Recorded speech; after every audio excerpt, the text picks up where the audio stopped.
you're looking at how things are playing out here in India.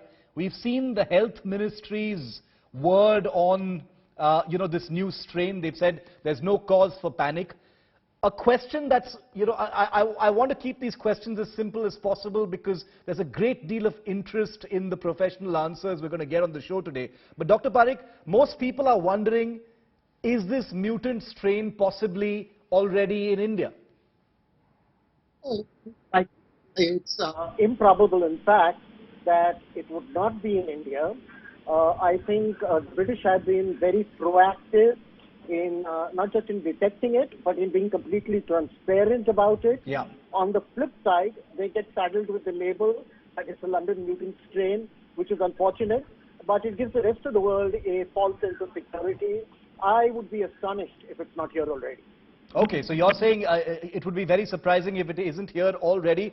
Professor Smith, a lot of proactive actions, in the United Kingdom once this mutant strain was discovered. What is your view, your assessment with the way things have been handled once this mutant strain was discovered in the UK, Professor Smith? Well, first of all, thank you very much for your kind invitation to be part of this discussion. Good to have you, sir. And I was very pleased to hear that the number of cases in India and the number of fatalities are declining, yes. And that's excellent. And together with the good news about the vaccine coming on, I think 2021 is going to be good news in terms of handling this pandemic. So this new strain is, it's another new strain, and there are new strains arising all the time. This is not the first time this has happened in this pandemic. There was a new strain that arose in Italy and then spread throughout most of Europe and became prevalent. So this is a repeat of what has been happening throughout the pandemic. Right. And the only reason that we know about it is because of the large amount of genome sequencing that's going on. And so that has, in fact, about 50% of all the genomes of this virus that have been sequenced have been done within the UK. And so naturally, new strains, as they arise, are going to be detected first where the genome sequencing is taking place. Now, having said that, this virus has clearly been around since September and growing in prevalence. Yes. And since there have not been travel bans between the first instance of it and today, it is quite possible that it will have transmitted to other countries. And we'll only know that by surveillance and sequencing within those other countries.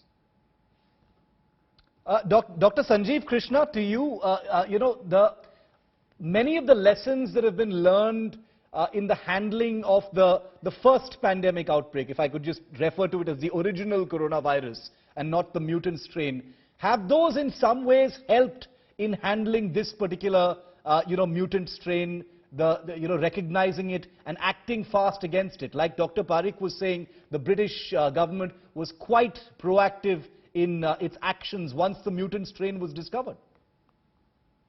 Well, yeah, I mean, they're great questions. I also wanted to say thank you for having me on your show. We're in a different position now than we were when the pandemic first began. We have a framework for understanding what's going on. We know so much more about this virus now, everything from its genetic code and how it's been changing, right the way through to the types of disease patterns that it causes. There's still a lot more to discover.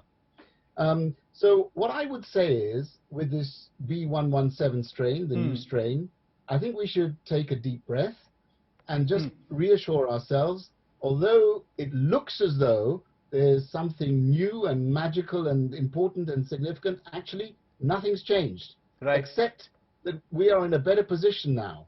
So we're in a position to monitor, and there are so many scientific questions to be answered. One of the problems, with having information accessed so quickly is that it produces very large reactions. And so we need to assess things over time. Absolutely. And to understand if there is a higher viral load, if there's more transmission, and so on. But as Professor Smith mentioned, we now have some really powerful weapons, the vaccines.